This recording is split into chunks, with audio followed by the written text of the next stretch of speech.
Hello and welcome to the Channel 1 Newsroom from our studios at number 5 Owula Hansen Lane at Tesano in Accra. I am Umaru Sanda Amadou. Coming up.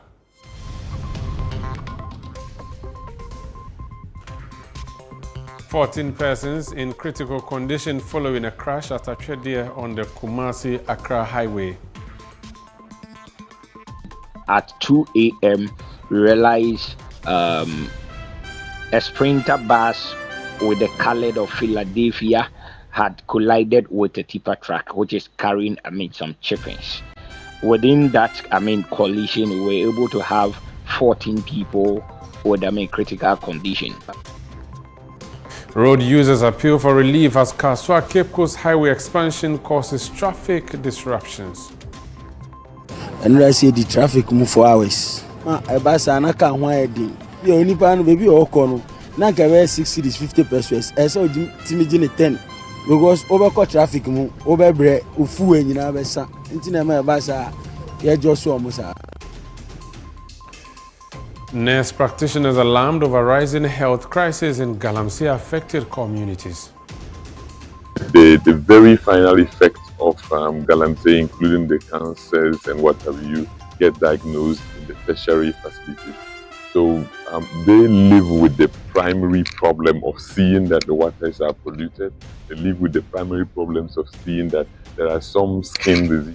Excitement peaks as Tamale hosts inaugural Northern Business Fair by Channel 1 TV and CTFM.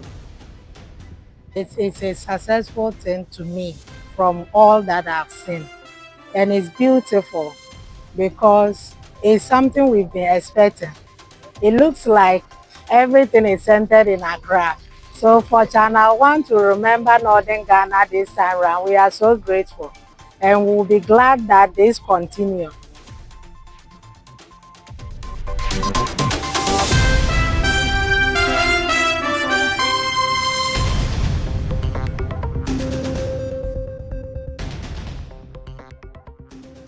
We're grateful that you join us for the Channel 1 Newsroom on Channel 1 Television. We start off with a very disturbing news.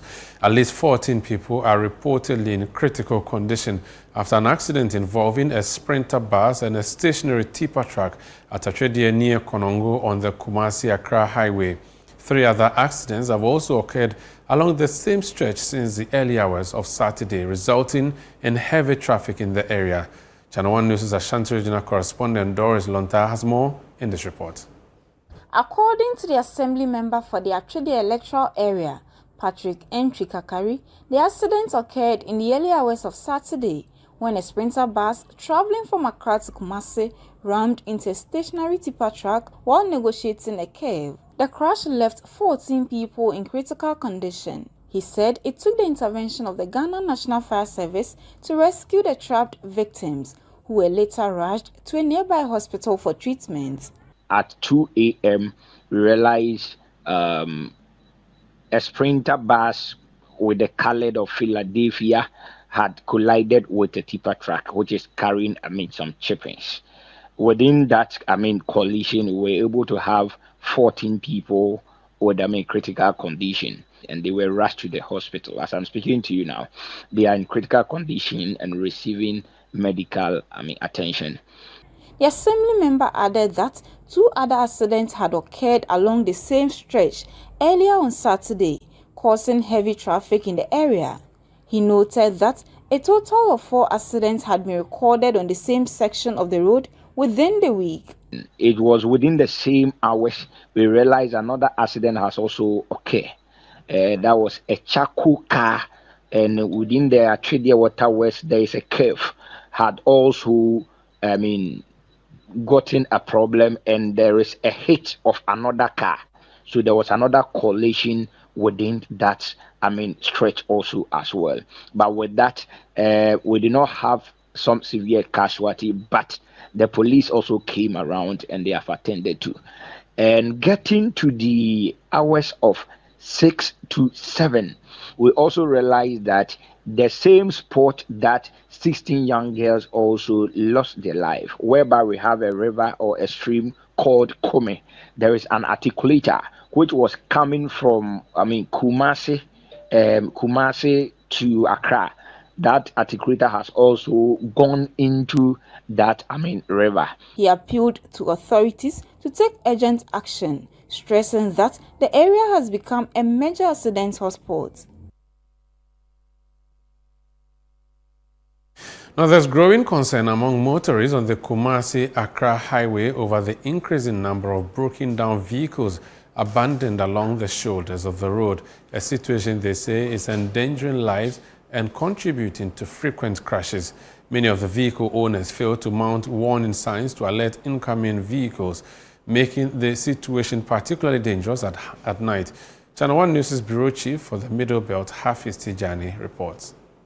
Abandoned vehicles have become a major cause of accidents along the Kumasi-Accra highway. Motorists traveling on the stretch say the sight of these vehicles has become all too common and continue to pose a serious risk to road users. There are a lot of broken down tracks, which makes it very dangerous driving. And then there are also a lot of very slow moving tracks that tempt you to try to overtake. And because it's not a dual carriage, if you are not very careful, then you might get involved in a headlong collision. Trust one must parking channel. Obu ha na nya ne person be park bet wasai asiwo. Nti o se nya mpanifo anka on behwe say kwan ne ka bi sai be si kwan ne ho a on ba be twe afiri wa na be bisa. This is one of the major mortuaries where victims of such accidents are brought. Officials here revealed that many of the fatalities recorded are linked to collisions involving abandoned trucks on the highway. There are other factors causing road accidents. Let me ask a question. Those heavy-duty trucks, that we always see them getting broken on the road, why do they break down? Is it because of overloading or poor maintenance of the vehicles? Now, whose job is to make sure that the vehicles plying our roads are in a good condition? Are they doing their work? Because sometimes you see the way they have overloaded, and when the vehicles break down on the road, they will be there for days.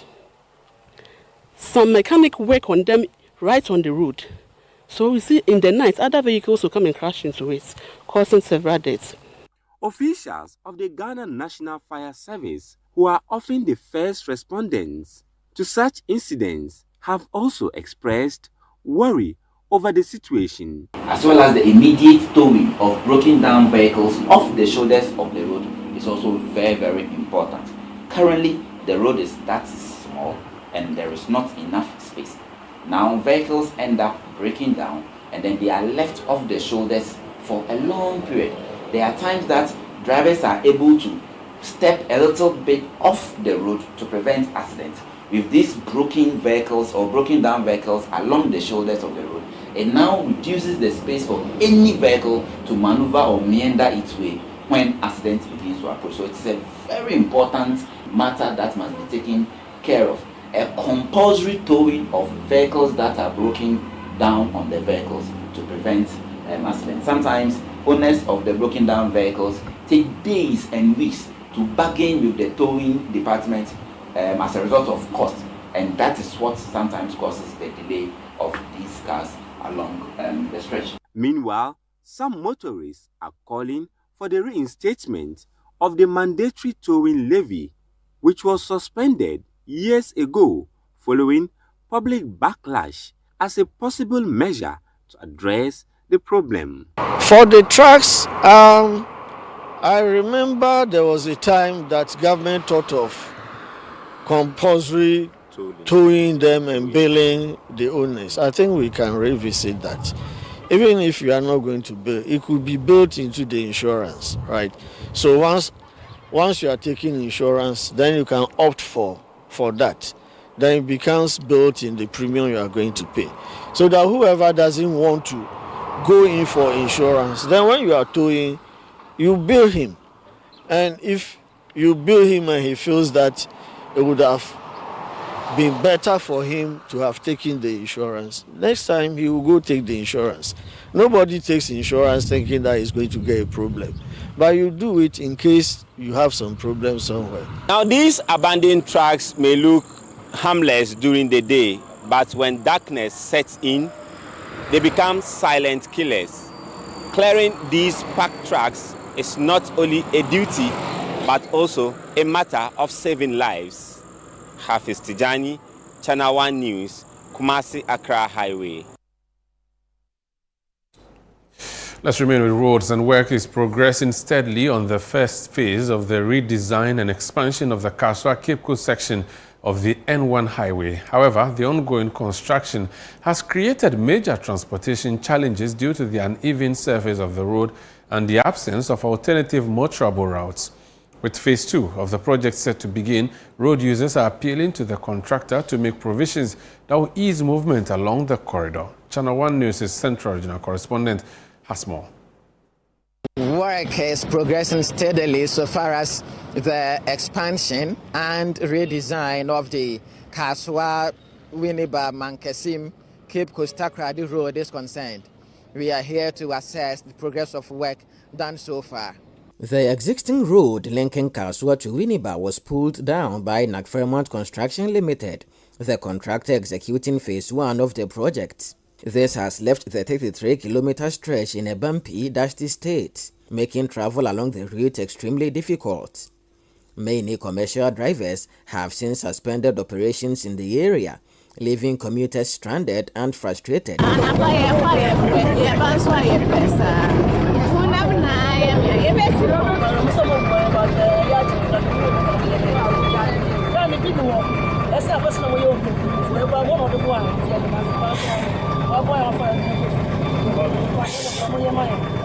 The uneven surface and lack of alternative routes have led to severe traffic congestion, significantly increasing travel time.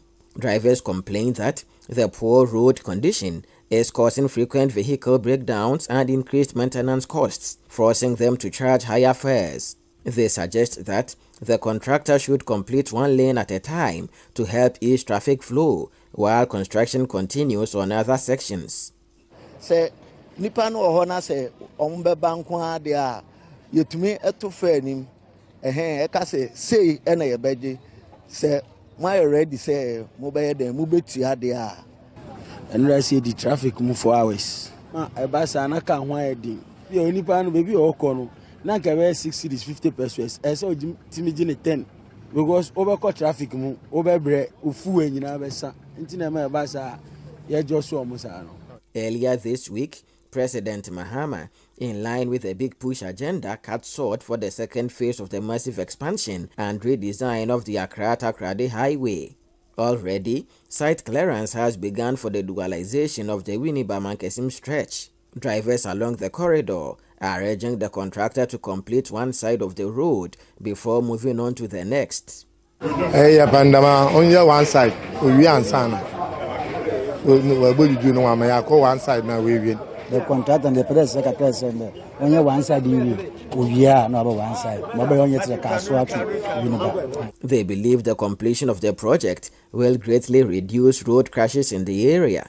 Oh, Bob, we double road now. But we be in a car. I say so. Double road today. You know, answer one side and go in answer. Now, many panum queen here. We will call any penny you are one over for you pay never for. Meanwhile, several residential and commercial structures have been marked for demolition to make way for the ongoing works. Some affected property owners say their compensation packages have yet to be finalized or paid. Highways from one mobile home. One person abba HPM. Now one maba my compensations because I move a dino effluent. At Wabaya or Bakaya or Quine, no science can be influence and be. Painful when Yabacasa, but the road for no so Abam, we was soon more fatal way be a wire, Zakade Yeshu, more Babaca chain. Asphalting has already begun from the Winneba end of the Kaswa-Winneba Road. An official from XCMG, the consulting firm overseeing the project, told Channel 1 News that, barring any unforeseen challenges, the project will be completed soon. Actually, it has been divided into kilometers. This is kilometer 27. This is kilometer 27. And the Winneba stretch. Since the project is very vast,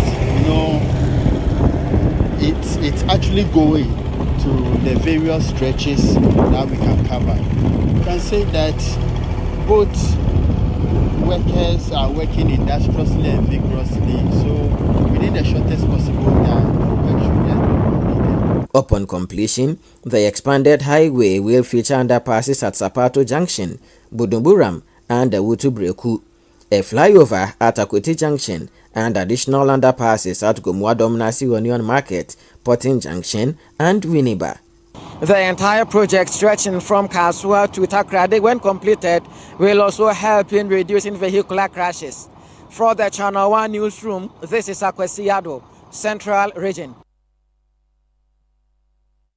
And here in our studios at number 5, Ola Hansen Lane at Tesano in Accra, I am Umaru Sandamadu. You're watching Channel 1 Newsroom on Channel 1 Television. Still ahead.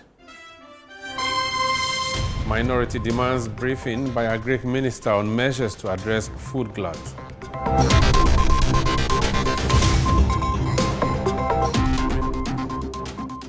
More on that when we return. Please stay with us.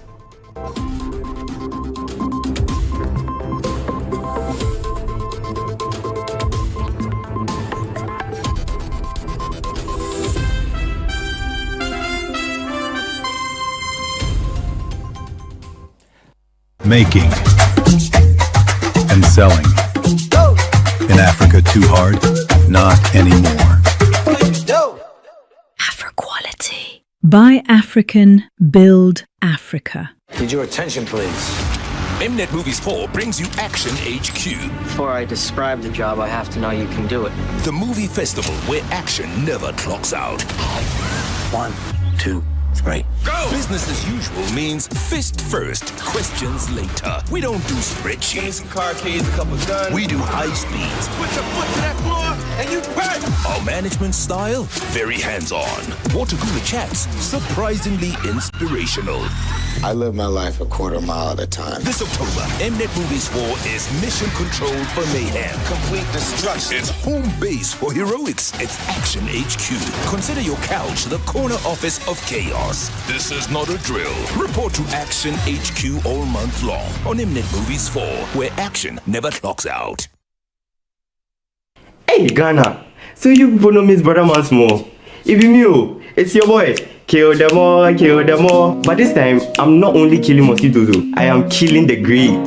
See? This wouldn't have been possible if I didn't have the perfect mosquito-free atmosphere. Thank you, Out Insecticide. And yeah, Out Mosquito Coil. For a mosquito-free atmosphere, trust Out to... You are not serious. Out Insecticide. So ya boa, faha.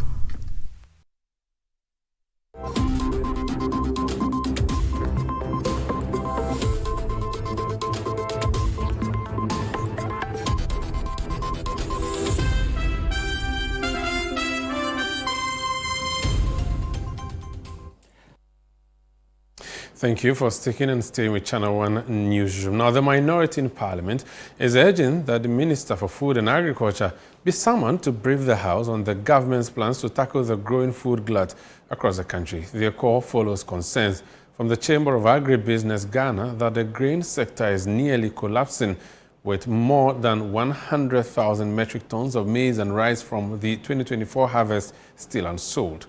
Farmers in several parts of the country have also complained about the lack of access to reliable markets for their produce. Speaking on the floor of Parliament, the Member of Parliament for Nalerugu Gambaga, Nuruddin Mohammed Mumuni, urged the government to act swiftly to prevent further losses in the agriculture sector. Ghana is estimated to lose between 20 and 50% of its agricultural produce every year as a result of post-harvest losses. The challenges largely attributed to inadequate storage facilities, poor handling practices, limited access to modern processing technologies, and inefficient transportation systems. The impact of these losses is far-reaching, from heightened food insecurity to reduced farmer incomes, ultimately weighing heavily on the national economy. In a move to mitigate the situation, President John Mahama on September 15, 2025, directed the purchase of 1,000 boxes of tomatoes and 2,000 bags of onions from farmers in the municipality. The initiative aims to curb post-harvest losses and ensure farmers have access to reliable markets for their produce. However, challenges persist across other parts of the country. Farmers in Bedembilisi, a major rice-producing community in the Busa South District of the Upper East region, have expressed distress over their inability to find buyers for their harvested rice. Despite heavy investment in production, many say their crops remain unsold, pushing them to the brink of financial collapse. A similar situation has been reported among onion farmers in Kwawu Kotoso in the Kwawu East District and Kwawu Pitigu in the Kwawu South municipality of the Eastern region. The farmers lament that the influx of cheap foreign onions from Nigeria, Niger, Burkina Faso, and other West African countries has flooded the local markets, leaving their produce unsold despite a bumper harvest. Raising the issue on the floor of Parliament, the Member of Parliament for Nalerigu Gambaga, Nuruddin Mohammed Mumuni, called on the Minister for Food and Agriculture to brief the House on measures being taken to address the growing concern. I was expecting you to program the Agric Minister, because recently you have seen a lot of farmers complaining around the country because they have so many farm produce from last season and this season too. God has blessed them with bumper harvests. But unfortunately, the system is so terrible that there's no money in the system. So they can't find buyers to purchase their farm produce. So I was expecting that you program the Agric Minister to update the House and Ghanaians and our gallant farmers as to what strategies and plans the Agric Ministry is putting in place to help them get buyers for this farm produce. Mr. Speaker, if not for the wonderful job done by the previous administration by constructing one district, one factory, the farmers would have been suffering.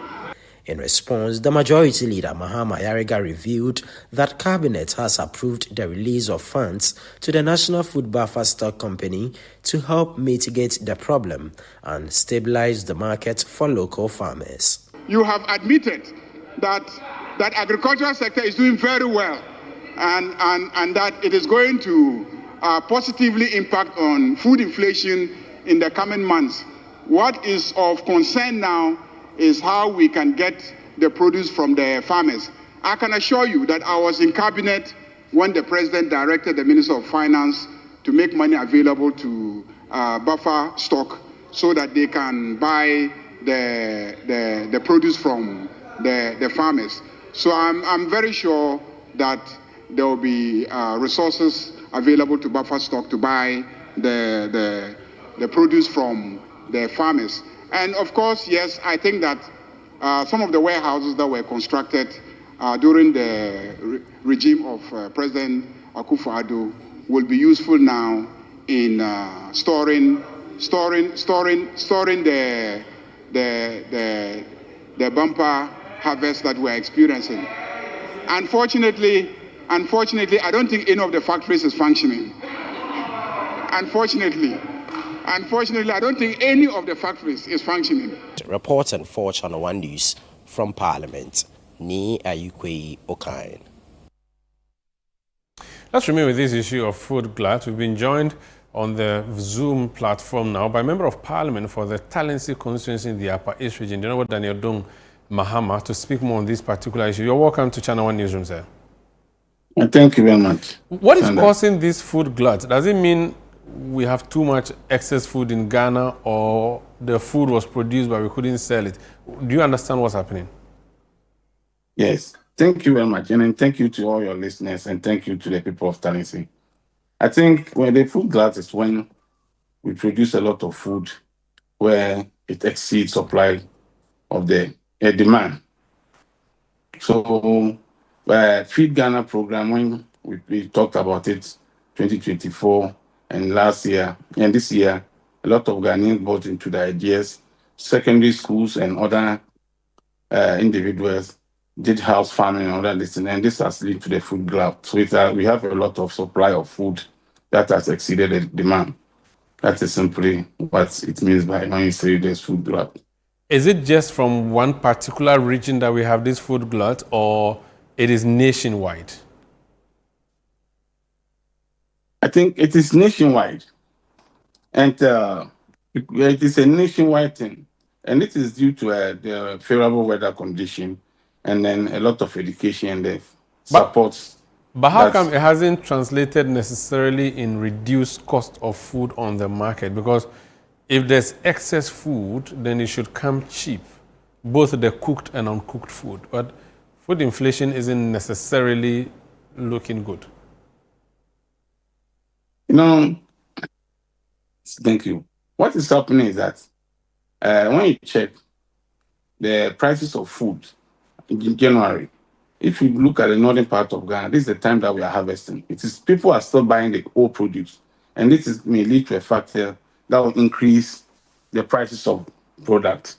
For instance, I know a friend of mine who bought maize that was last year at 900 Ghana, and he's trying to sell it at the same price. They are not buying. So when you go to the market, that person may tell you that his price of maize, which is the old one, is 900 Ghana. But when you get the new price maize, it wouldn't be 900 Ghana cedis. And this is not because the CD has improved, maybe because that could also be a problem? Or, I mean, not a problem, but a solution, a reason for this problem. No, that will not be a problem. That will not be for the that, reason. no. Okay. How are the farmers faring though? Because, so if you have food and you can't sell, and that's your source of livelihood, how bad is it for them? I think there is panic with farmers who are just selling perishable items. But those who are having maize and other things, they know the directive that has been given by the Minister of Agri that buffer stock will be buying the produce. So because of that, those who have maize actually they are not panicking. But some of them, the problem is about storage. They don't have a large place to store. So I think with buffer stock now that have been put on roll, very soon this thing will be a thing of the past. Your colleagues in Parliament on the other side are asking for a ministerial briefing on this matter. What do you make of that? I think the minister himself has unveiled himself to the media all over and wherever he has been. He has talked about this thing and trying his best. I think if you can check, a lot of your media have interviewed him and he has given the directive that buffer stock will be buying this produce. So I think this one, somebody want to make a name by just saying the minister to come and brief. It's true that there is a drought, but the minister have done his work. And Honorable, can you hear me? Apologies, we lost the Honorable Member of Parliament for Talents. He was speaking there to us about this issue of food glut. I was going to actually ask him my last question as to whether we should do something in terms of storage. Honorable, can you hear me? I think there's a difficulty with the connection. I wanted to know whether the last government or the previous government, one district, one warehouse could have been the solution, and how that's actually been used to deal with this matter, but it appears I have lost him. Apologies for that. Honorable, if you can hear me, one more question. The previous administration said they were going to introduce one district, one warehouse, because it is not a bad thing that we have overproduced. It's an opportunity for us to store and sell later. It's something we've always done. How come we are unable to do that now? I think one district, one warehouse. I don't have the statistics, but I think it is not actually something that was implemented. And truly, with successive government in the northern part of Ghana, you can find a lot of warehouses that were constructed, not today. But with the one district, one warehouse, I don't have the data on it, and I don't think it is actually. But our majority leader has made mention that there was some of the warehouse that was built, and it will now be put into utilization. So I think we can also use those ones. So it means that we don't have at least your constituency, are there warehouses? Do you see warehouses in your region and your constituency built by the government? No, in Tennessee, there's no any warehouse like that we have that I can just talk of. And you are not aware that in your region there would be some? Actually, I'm aware there's some warehouses that was built. Okay. But in my district, we don't have one. Okay, so then what solution would there be for farmers in your constituency, for instance, who have excess food? I mean, in the village when I was growing up, when we have excess maize, we put it on the sheds. But that's not a best way of storing food in this modern day. There could be better ways of doing that. I don't know what your advice and proposal would be to deal with this food glut. For a farmer who is watching us tonight, what should they do? What I would say is that the farmers who are watching us, they shouldn't be panicking. They should try and use their old method.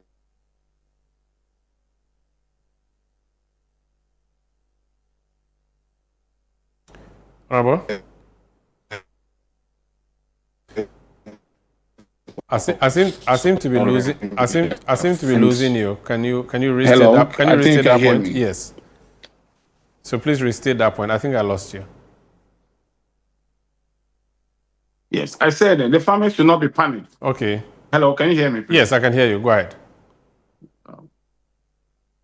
Hello? Yeah, I can hear you. Go ahead. I said the farmers should not be panicked because very soon, the farmers should not be panicking. Produce and will be coming in to buy them. And in northern Ghana, as you have asked, we are now harvesting. And you know that most often when we harvest, it takes us more than 3 or 4 months that there is no rain. So I think with that, when they harvest, there will not be much panicking or anything. Our problem will only be with the perishable items, which I think they are buying them for the schools and all of these things. So far, the government is doing well with the drought. That's okay. It's interesting you talk about the fact that they are harvesting now. If you go by the traditional method of storing, you have to clear the household warehouse before you harvest more produce and put there. If we don't have an intervention where maybe government will go in and buy it quickly, there may be a problem with even the harvesting of new produce. And then they have to plant. I don't know how they're going to deal with that balance. I mean, you are from I'm sure you are from a village. You know how these things work. How typically can this be dealt with? The balance is pretty slippery. Yes. What they are doing is that buffer stock have been instructed by the government that we should buy the excess, and they are doing that. And now, a lot of the schools, they are buying the excess for them to feed when it comes to plantain, yam, and other produce. So what I'm putting across about the traditional method of storage is, for instance, I just raised the issue that in the northern Ghana, when we harvest after November, there is no rain. So sometimes a lot of our farmers keep their produce at farm, and then it also have a lot of implication where theft, and then you have to go and be sleeping overnight in the farm. But with the directive by the Minister of Agri, I also encourage that buffer stock comes out early to buy the excess produce, since government have a lot of warehouse to store them, and this will bring a solution to it. Is this not the reason why the minister should come to the people's representative in parliament and speak to them so that they would in turn liaise and take that communication back to the farmer? You think that there's no point letting the minister come and speak to the House of Parliament like your colleagues are demanding. But based on the issues you've just raised, it's important that there's an address to the People's Parliament, yourself included. Yes. You see, if only it's about the minister to come and brief Parliament, there's no cause of alarm. But let me just tell you just some small story. There was a time that they wanted a moon to perform a sacrifice. And suddenly there was someone, when they were looking for the moon, one person said, oh, there's a moon here. And when they said, oh, the person have done well by identifying the moon, within a few minutes, he said there's another moon. Please, have you ever seen full moons at the same time? No, unless you are high. Thank you. So this minister coming to brief the House, if it's about a minister coming to just put it on the House about the measures that the governments have put in place and all of these things without any unnecessary thing, there's no cause of alarm. But maybe the minister will be in and the person will say, I've seen another moon, which may not be related to that. So that is why I think that if it's of good faith, I don't have anything against it. Very well. Thank you so much for speaking to us. Thank you very much, Sandra. I'm so grateful. Thank you for the opportunity. Thank you so much. That's Honorable Mahama. He is NDC Member of Parliament for the Galamsey constituency in the Upper East region, speaking to us about this problem of food glut and the demand by the minority for a briefing to the House of Parliament on that particular problem and how it can be dealt with. This is Channel 1 Newsroom on Channel 1 Television. I'm Umaru Sandamadu. We are coming to you from our studios at number 5 Ola Hansen Lane at Tesano in Accra. Let's move on to some other stories. The Minister for Foreign Affairs, Samuel Okudzeto-Ablakwa, has described the passing of former First Lady Nana Konadu Agyeman-Rawlings as a loss of a mother who embodied the values of equality, tolerance, and inclusivity. The former First Lady passed away at the Ridge Hospital after a short illness. Paying tribute to her memory, the minister praised her as a larger-than-life figure whose legacy of empowerment and advocacy for the voiceless will remain unforgettable. On the sidelines of a flag-hoisting ceremony in Accra to mark the 80th anniversary of the United Nations, the foreign minister led members of the diplomatic community to honor her memory with a minute of silence for Ghana's longest-serving First Lady. The longest-serving First Lady of our country's history. The founder of the 31st December Women's Movement, Her Excellency Nana Konadu Agyeman-Rawlings, a mother who embodied all of these values and principles we have been discussing today.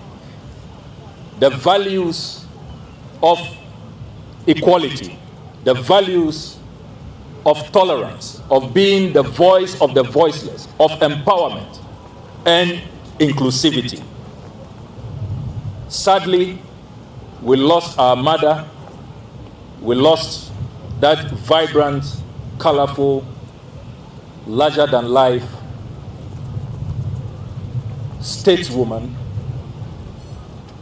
Her Excellency Nana Konadu Agyeman-Rawlings, consistent with the President's declaration of a 3-day of national mourning.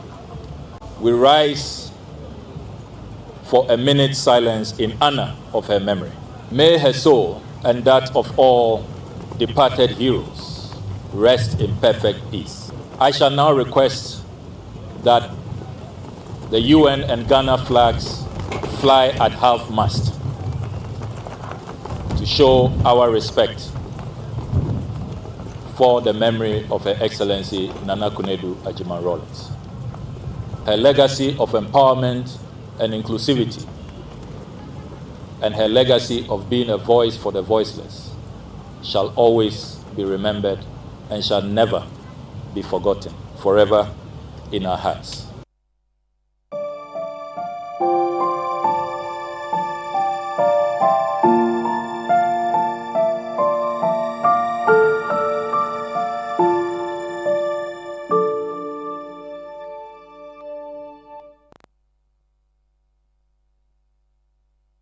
You're still watching Channel 1 Newsroom on Channel 1 Television. Still ahead, excitement peaks as Tamale hosts inaugural Northern Business Fair by Channel 1 TV and City FM. We have that story in a jiffy. Please stay with us.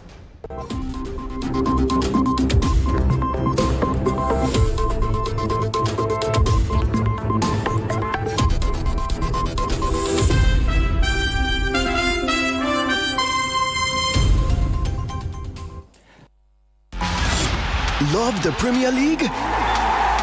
Your DSTV premium subscription could get you there in real life, Charlie. Stay connected for your chance to watch the Premier League live. Man U versus Man City at Old Trafford or Arsenal versus Man U in London. Stay connected to score with DSTV Premium. This promo is regulated by the NLA on the Caritas Lottery platform. Terms and conditions apply. Hey Ghana, so you people know Miss Brother once more. If you it's your boy. Kill them all. But this time, I'm not only killing mosquitoes, I am killing the greats. See? This wouldn't have been possible if I didn't have the perfect mosquito-free atmosphere. Thank you, Out Insecticide. And yeah, Out Mosquito Coil. For a mosquito-free atmosphere, trust Out to... You are not serious. out insecticide. So ya boa faha.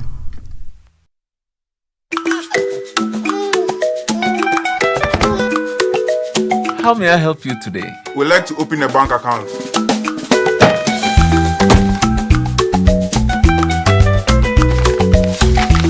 Sign here, sign here, sign here, and here.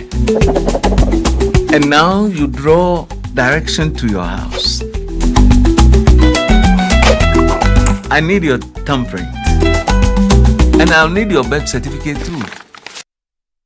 No, I need the original. A lot has changed since you banked like this. So have we. We've made it easier than ever to open an account online and bank on the go through our mobile app, online banking, and more. EcoBank, a better way to bank your way. Sign here, and here. EcoBank, the Pan-African Bank.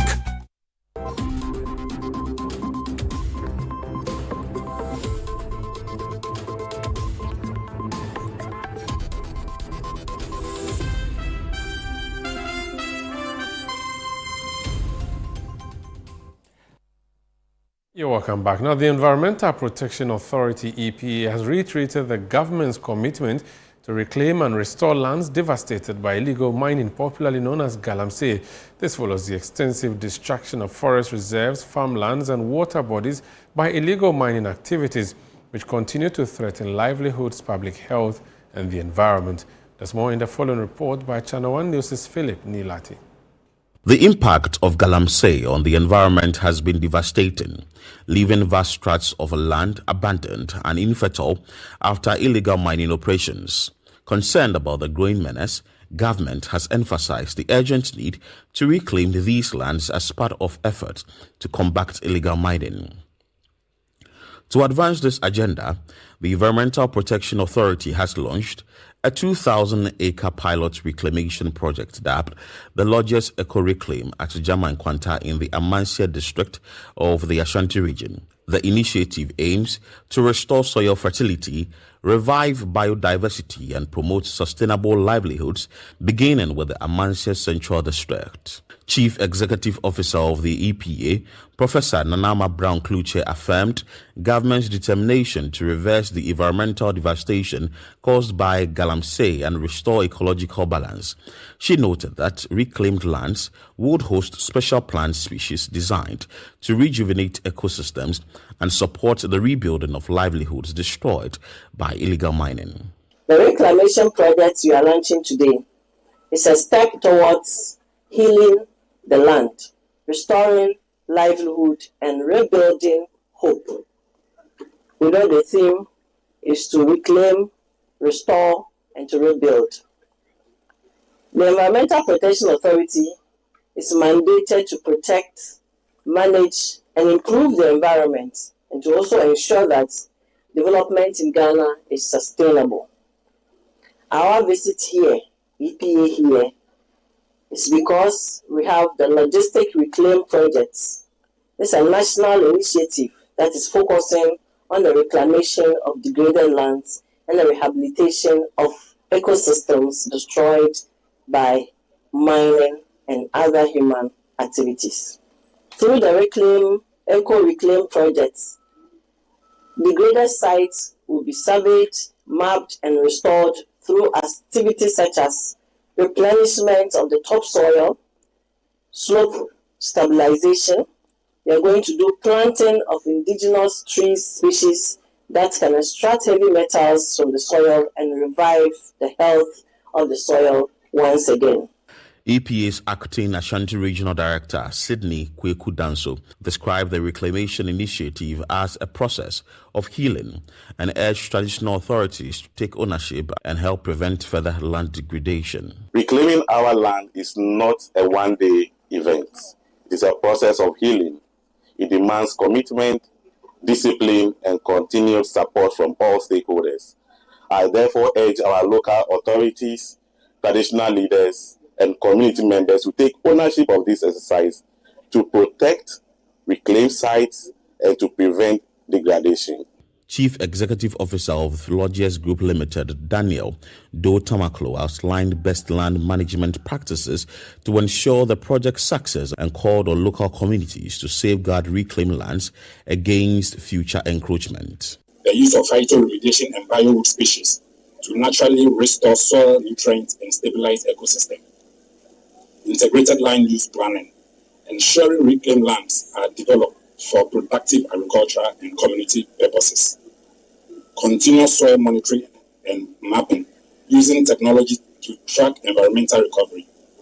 And community-based maintenance systems that empowers local residents as custodians of the restored lands. Now, the Nurse Practitioners Society of Ghana has raised serious concerns about the devastating impact of illegal mining, popularly known as Galamsey, on communities where its members serve.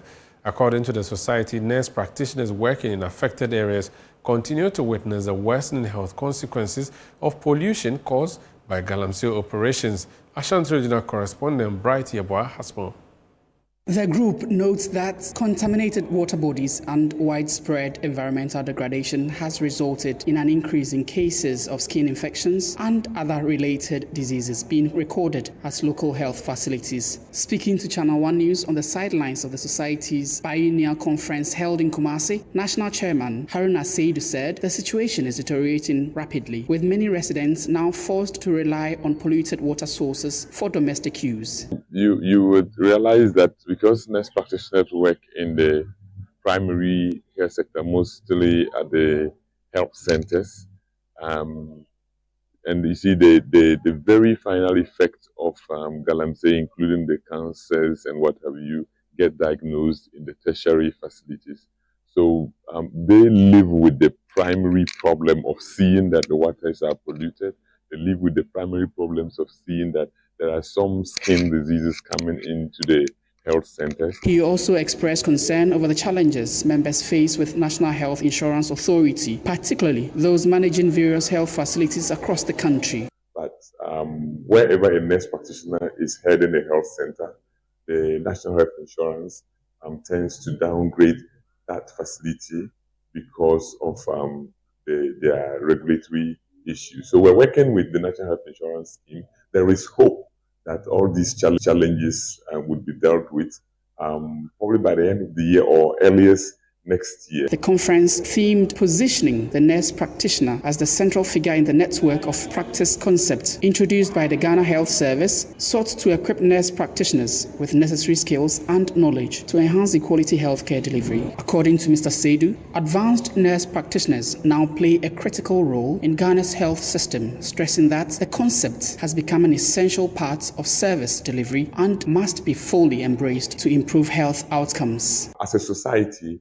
we are encouraging the tertiary institutions, the universities, to consider programs like the Advanced Nurse Practitioner Program, like Doctor of Nurse Practitioner programs in the universities. It would be very great if we mount a specific program for nurse practitioner, as in, for example, adult nurse practitioner, pediatric nurse practitioner, family nurse practitioner, and all of those various, because this is the order in UK, this is the order in Canada, is the order in Australia, is the order in US, and we think that line of specialization should be looked at by the Ghana College of Nurses and Midwives. For Channel One News, I am Bright Yeboah. Now, civil society pressure is mounting over delays in prosecuting former Finance Minister Ken Ofori-Atta, with the One Ghana movement urging authorities to proceed with a trial in absentia if wrongdoing is established. The call follows what appears to be a rift between the Attorney General and the Special Prosecutor over the extradition process. The convener of the One Ghana movement, Senior Hosi, says the prolonged delay in the case has deepened public frustration and eroded confidence in Ghana's justice system. Speaking on Channel One TV's Current Affairs program, The Big Issue, he urged both the Special Prosecutor and the Attorney General to act decisively to restore trust in the country's anti-corruption effort. I need you people to tell us on this table. You people are the one who went to the school. Are you saying that without Oforiatta's presence here, the constitution which I read will not allow you to try him in absentia? It will allow you. What are we talking about?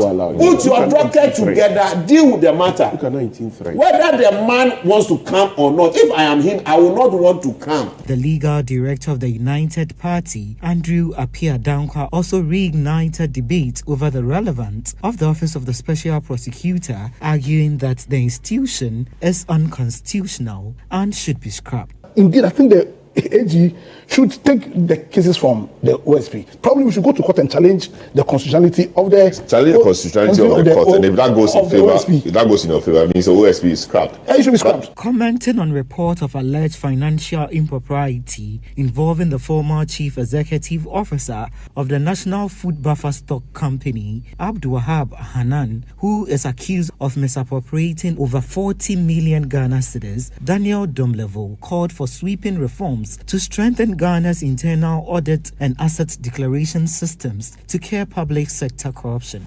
It is necessary that we separate the internal auditor from the very person who is checking or controlling, supposed to ensure that that's the right thing.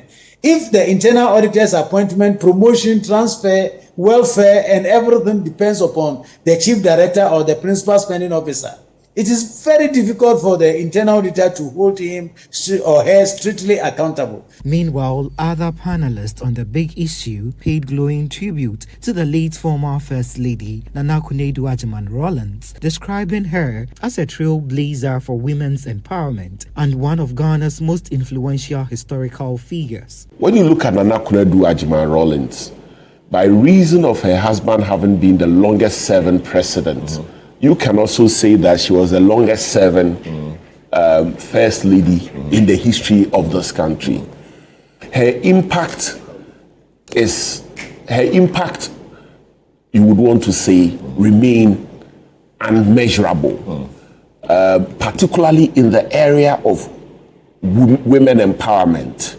I don't think there is any First Lady in the history of this country that has led, or there is any woman in the history of this country since Yasantua that has led women empowerment in the manner which Nana Konadu-Agyeman-Rawlings did. If there has been anyone who has defined what it is to be a feminist, affirmative action leader in the past maybe 40 years, then you would have said it's Madame Konadu-Agyeman-Rawlings, because from the PNDC Law 111 to the affirmative action platforms such as the Beijing Women's Conference and all that, she has been at the heart of that. And if someone has defined what a female leader should look and epitomize, then you say it's her. Now, the Aliyu Muhammad Sports Stadium in Tamale has transformed into a hub of enterprises as hundreds of entrepreneurs, exhibitors and investors gather for the Northern Business Fair, a Channel One TV initiative aimed at fostering innovation, collaboration and business development in Northern Ghana. Featuring over 150 small and medium-scale enterprises, the fair highlights diverse sectors including agriculture, technology, craft services and renewable energy. Speaking on behalf of the Northern Regional Minister at the opening ceremony, the Municipal Chief Executive for Sanarigu, Idrisu Imoro, described the fair as more than a marketplace, calling it a key platform for learning, networking, and sparking new business ideas. Channel One News' Martina Masuno Sabog has more in this report. The Northern Business Fair at the Aliyu Muhammad Sports Stadium in Tamale brought together more than 150 entrepreneurs, exhibitors, and investors to promote innovation, creativity, and collaboration. Organized by Channel One TV, the event showcased a rich array of locally produced goods. Also on display were beautiful woven fabrics, baskets, sandals, and locally crafted bags, all reflecting the region's creativity and enterprise. Representing the Northern Regional Minister, Sanarigu MC Idrisu Imoro commended Channel One TV for its effort to empower local businesses. He encouraged participants to use the fair as a platform for networking, sharing ideas, and advocating for policies that support sustainable business growth in the northern Ghana.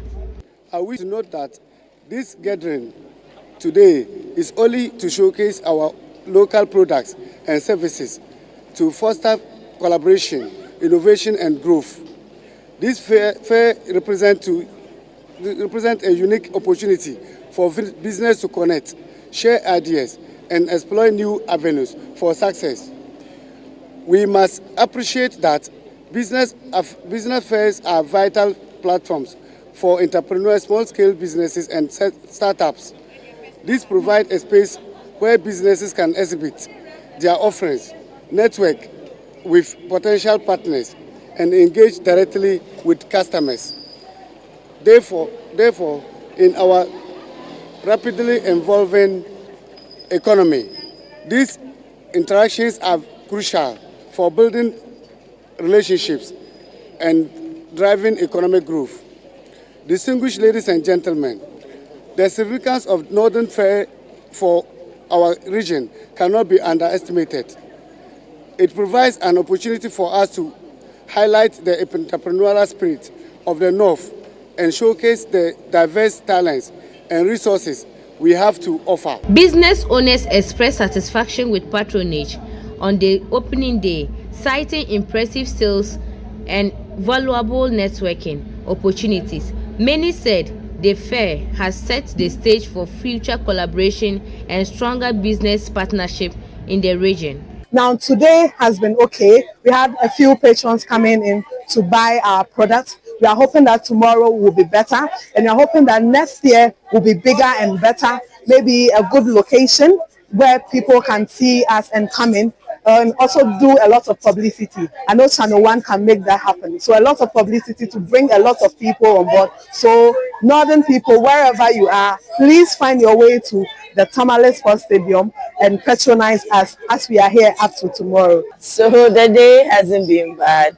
I mean, we've made some good sales. We've had some degree of exposure. We've had a few businesses come around. We've shared contacts. So, I mean, exhibitions are mainly for networking opportunities. And I think that City has helped us, City and Channel One has helped us to be able to achieve some degree of it. We are grateful for the opportunity. We look forward to, better collaborations, more opportunity. But we are hoping that as in the coming years, the publicity would, come in more so that the traffic will just be better. No, this one is a good initiative so that it will let us to expose ourselves to the world, what we sell, what we are about. So it's a good initiative. Although we just started today, but gradually we are making a little sales. We hope that tomorrow it will be better so that the attendance, people will come and purchase from us. It's a successful thing to me from all that I've seen. And it's beautiful because it's something we've been expecting. It looks like everything is centered in Accra. So for Channel One to remember Northern Ghana this time around, we are so grateful. And we'll be glad that this continues. And what I've seen that amazes me is that there are a lot of things I didn't know are in the Northern Ghana. But with this program, I've had that exposure. And I think that it's a blessing actually to us. We are much, much grateful to you. Today is the day one of the Northern Business Fair here in Tamale. Exhibitors and patrons have expressed great satisfaction over the program, and they are appealing that it should be a yearly program here in Northern Ghana. Reporting for Channel One News, I'm Masono Martina, Aliu Muhammad Sports Stadium, Tamale. Well, that's how we wrap up today's bulletin on the Channel One Newsroom. But if you missed today's fair in Tamale, you should go on Sunday and pick up something. If you're an exhibitor, it's an opportunity for you to register to be with us next time round. But please go there at the Tamale Sports Stadium, Ali Muhammad Sports Stadium, and grab something. Visit our website, channel1news.com, because we have pictures of the events there and videos that you can watch. You can also subscribe to our YouTube channel, that's Channel One TV, for exclusive video content from Channel One TV, or download our app, the CNR app, via the App Store or the Google Play Store. I am Umaru Sandamado. It's been great coming your way. Thank you so much for watching us.